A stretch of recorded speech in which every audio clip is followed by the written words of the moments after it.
Bueno, buenas tardes, muchas gracias al Congreso por la invitación. Quiero recalcarles desde ya que mi presentación tiene muchísimos puntos en común con la presentación anterior, con respecto a la forma de diagnosticar la diabetes y la importancia de la obesidad, como va a quedar más que demostrado. Entonces, con respecto a la definición, vamos a pasar de largo porque esto ya fue visto. En cuanto a la importancia de la diabetes gestacional, ¿por qué nos importa hablar de esto actualmente? Es una de las patologías médicas que más frecuentemente complica el embarazo. Pero además la incidencia de esta patología, como recién ya vimos, está aumentando debido al dramático contexto de la pandemia de obesidad que se está produciendo en el mundo. Una pandemia que ya fue definida por la Organización Mundial de la Salud, que puso en alerta de esto, así como de diabetes de tipo 2 que también acompaña a esta pandemia. Esto se da tanto en los países desarrollados como en vías de desarrollo. Ya está visto, por ejemplo, que en Estados Unidos la tasa de obesidad puede alcanzar hasta el 31% de la población y en lugares como México alcanza el 24%. Bueno, un poco sobre el diagnóstico. Nosotros en nuestro país nos adherimos a las pautas propuestas por el estudio JAPO, ¿tá? Este estudio, no voy a aburrir con esto, es un estudio que nosotros utilizamos. ¿Por qué? Porque es un estudio de buena calidad, es prospectivo, observacional, doble ciego y multicéntrico, se desarrolló en 15 centros en 9 países, por lo tanto, la cohorte, que era de más de 23.000 mujeres, era una cohorte heterogénea, de mujeres no diabéticas, pero además era multinacional, multicultural y étnicamente diversa, por lo que nos pareció que era posiblemente aplicable a nuestro país. En ese estudio, como ya hablaron anteriormente, se hace a las mujeres embarazadas hacer una prueba de tolerancia a la glucosa con 75 gramos entre las 24 y las 28 semanas y se valoró la incidencia de diversos resultados primarios que querían investigar. Sobre todo nos interesa el peso al nacer, o sea, los grandes para la edad gestacional, con un peso por encima del percentil 90 para la edad gestacional, la incidencia de cesáreas, la incidencia de hipoglicemia neonatal y el péptido C en sangre de cordón. Este péptido C es una molécula que se secreta de forma equimolar con la insulina y nos habla de que el feto puede llegar a tener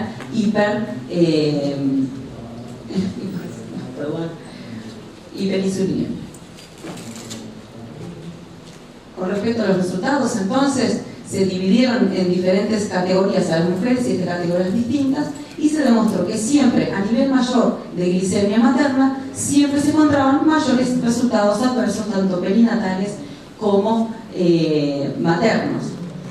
Esto ocurría incluso con valores de glicemia que eran considerados normales antes en el embarazo. Entonces, ¿qué propone este estudio? La realización de la PTOG con 75 gramos de glucosa de forma universal a todas las mujeres, y el diagnóstico sería con solamente uno de los siguientes valores: una glicemia en ayuno mayor o igual a 0,92, una glicemia a la hora mayor o igual a 180 o a las 2 horas postcarga de 1,53. Este estudio fue, por supuesto, muy discutido.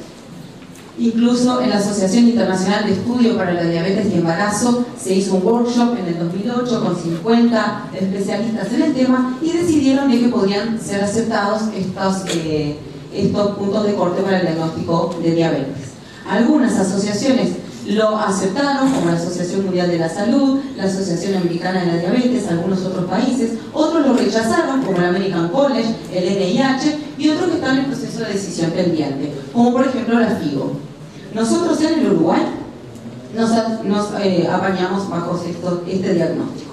Obviamente que esto significó un aumento en la cantidad de mujeres a las que le hacíamos el diagnóstico de diabetes, lo que sí aumenta la tasa de sensibilidad, perdiendo un poco de especificidad con respecto al diagnóstico, pero además tenemos que lo que se hace hincapié es que la mayoría de las mujeres a las que hacemos el diagnóstico mejoran con cambios en el estilo de vida y dieta que no solo van a servirles para el momento del embarazo, sino que para el futuro de la vida. Entonces, ya sabemos que la diabetes se asocia a un incremento en la mortalidad, mortalidad perinatal y morbilidad materna. En la materna ya hablamos algo, entonces pasamos directamente a lo fetal. Las complicaciones se han descrito en corto plazo y largo plazo. Las complicaciones a corto plazo son aquellas que se dan en la vida intrauterina y en la vida neonatal, pero se han descrito múltiples complicaciones a largo plazo, que son aquellas que se dan en la vida adulta del hijo de madre diabética. Ya en 1980, Baker y colaboradores propusieron que la mayor causa de enfermedades metabólicas y cardiovasculares del mundo tienen origen en el desarrollo temprano, o sea, en la vida intrauterina. Y que además estas son las principales causas de mortalidad en el mundo. Por tanto, esto nos coloca a los obstetras y a los pediatras en un lugar crucial en este contexto epidemiológico. ¿Por qué? Porque nosotros tenemos la capacidad, y estamos en un momento crítico, de poder incidir positivamente sobre este resultado. En cuanto a las implicancias a largo plazo, es conocido que ser hijo de madre diabética aumenta en la vida adulta el riesgo de obesidad y de diabetes de tipo 2. Múltiples estudios ya lo han demostrado y se sabe que aumenta la prevalencia de diabetes de tipo 2 en adultos que fueron expuestos a diabetes materna y obesidad, y este incremento va entre 4.7% hasta 47%. El índice de masa corporal de hijos de madre diabética aumenta 2,6 kilogramos por metro cuadrado más que los que no fueron hijos de madre diabética. Y el 9,7% de los adolescentes obesos son hijos de madre diabética comparados con los que no lo fueron. Así también las enfermedades cardiovasculares y renales aumentan en los hijos de madre diabética. Ya en el recién nacido de hijos de madre diabética tienen un peor perfil de riesgo cardiovascular, ya que tienen mayor presión arterial sistólica, mayor pérdida de albúmina en orina. Y en cuanto al grande para la edad gestacional, que son aquellos efectos con un peso por encima del percentil 90 para la edad gestacional, sabemos que el peso mayor o igual a 4.000 gramos aumenta por 2 el riesgo de obesidad en la vida adulta, y que ser solamente grande para la edad gestacional lo aumenta en 2,5 veces. El grande para la edad gestacional en asociación con diabetes u obesidad materna aumenta significativamente el riesgo de síndrome metabólico en la vida adulta. Entonces, el planteo es que entregarle un feto de estas características, un recién nacido de estas características, al pediatra es entregar un recién nacido que puede estar potencialmente comprometido en su vida futura. ¿Por qué? Porque aumenta el riesgo de enfermedades cardiovasculares, hipertensión, aumenta el riesgo de obesidad, de ovario poliquístico y de hiperlipidemia. Entonces, una vez más, nosotros los obstetras y los pediatras estamos en un lugar crucial para intentar evitar que esto siga sucediendo y aumente. Entonces, ¿cómo vamos a hacer para controlar a la embarazada diabética? Obviamente que aquellas diabéticas pregestacionales tenemos que hacer un correcto tratamiento para evitar estas complicaciones, pero cómo controlarlas es lo que nos atañe. Entonces, fundamental, así como no existe un consenso todavía para hacer el diagnóstico de diabetes, tampoco hay consensos para el seguimiento adecuado de diabéticas pregestacionales y gestacionales. Incluso en diferentes pautas en organismos internacionales, así como la CLINIC, la CEGO, la FIGO, diferentes organismos, tienen pautas de control diferentes para la diabetes gestacional. Lo que sí está claro es que el control debe ser más riguroso en aquellos embarazos complicados con diabetes y mal control metabólico. Ese es el común denominador de todos. Entonces, para conocer cómo debemos controlar el embarazo, debemos saber que el hijo de madre diabética sufre consecuencias a causa de la enfermedad materna. Según el momento en que aparezcan, se habla de embriopatía diabética, que es la que provoca aborto y malformaciones congénitas, y fetopatía diabética, que son alteraciones del crecimiento, de la maduración pulmonar, del metabolismo fetal, sufrimiento y muerte fetal.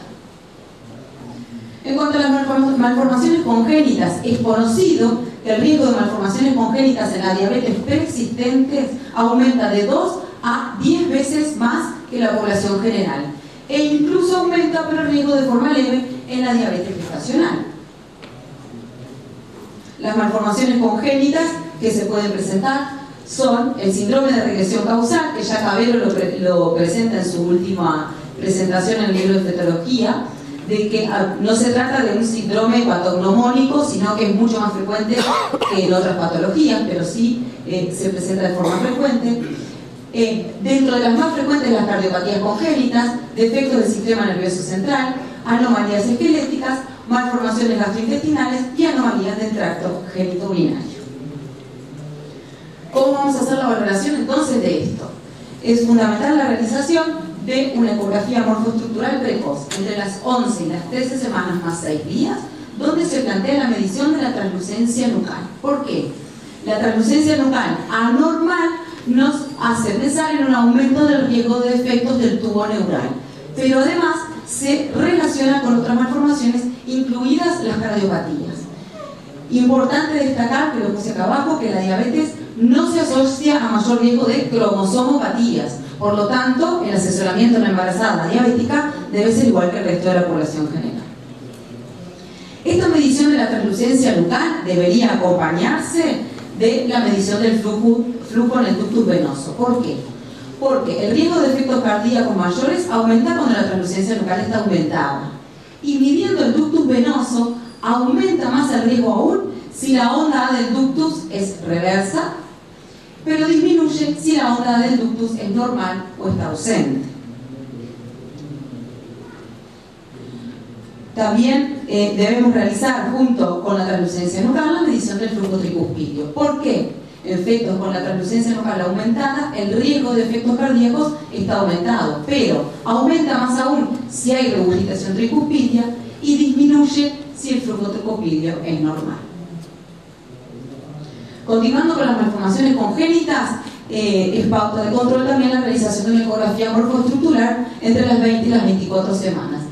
¿Qué vamos a valorar? Un pliegue de nuca aumentado, que si no fue detectado en el primer trimestre nos hace pensar en cardiopatías, alteraciones morfoestructurales varias, alteraciones del crecimiento, midiendo por supuesto el perímetro abdominal, la presencia de polidramios, hipertrofia placentaria o una arteria umbilical única.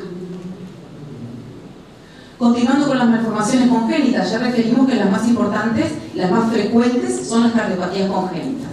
La más frecuente dentro de ellas es la miocardiopatía hipertrófica. Se trata de una cardiomegalia con una hipertrofia del tabique la mayoría de las veces. ¿Tá?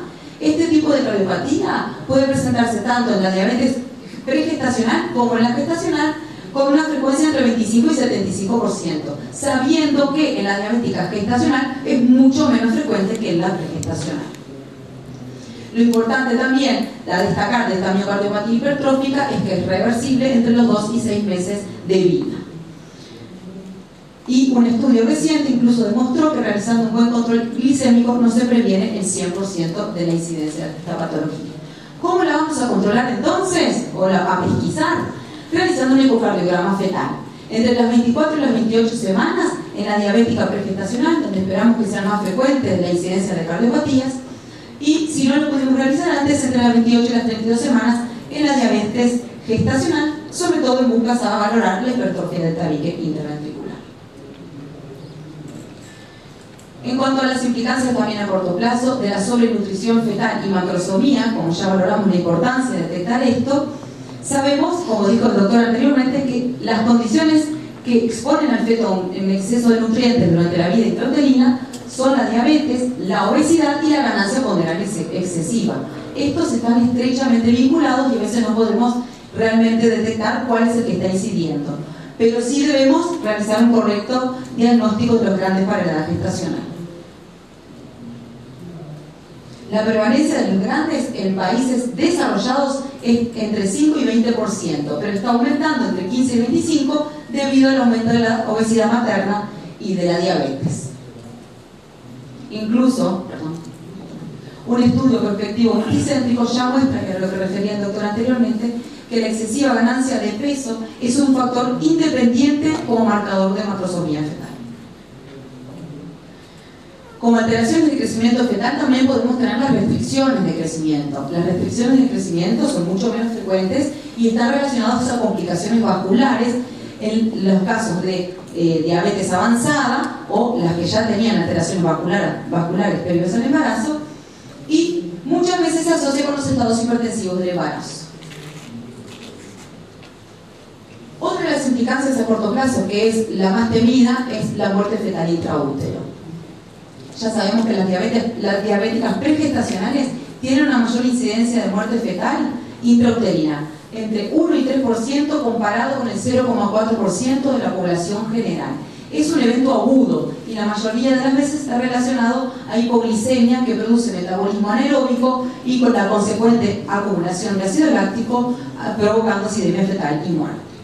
¿Cómo podemos controlar esto? Bueno, En las pautas a nivel del mundo se proponen muchísimas cosas. Vamos a analizar de a una.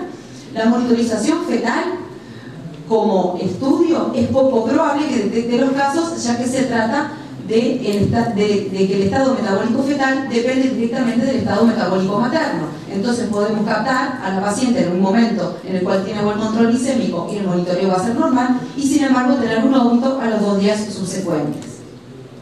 Por tanto, en la mayoría de los estudios se propone que se reserve, como en todos los embarazos, para el trabajo de parto. Sin embargo, como ya les digo, en la Clínica de Barcelona y en la SEGO, muchas veces sin otros recursos, sí lo proponen como un método para la vigilancia de la salud fetal, incluso por motivos médico-legales.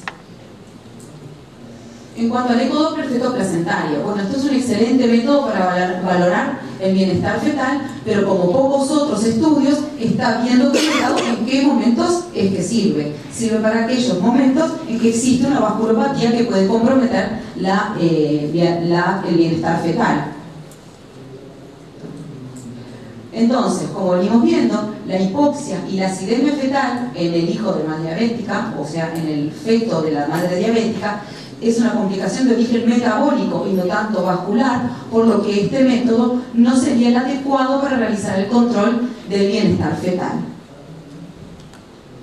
Sí se reservaría, obviamente, para aquellos pacientes que concomitantemente presentan un estado hipertensivo del embarazo o una restricción de crecimiento.